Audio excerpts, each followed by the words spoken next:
শুভ দুপুর বন্ধুরা। দুপুরে গরম গরম ভাত নিয়ে এসেছি।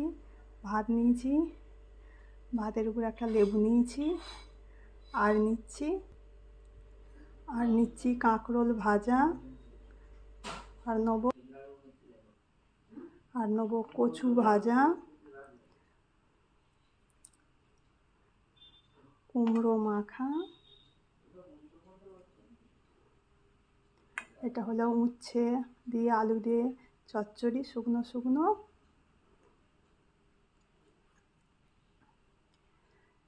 আর নেব পনিরের হোয়াইট গ্রেভি,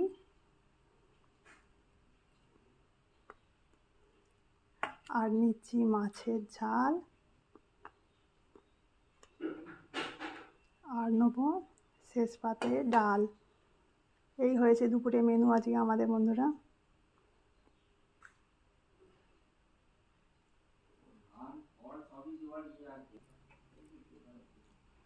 রেডি বন্ধুরা।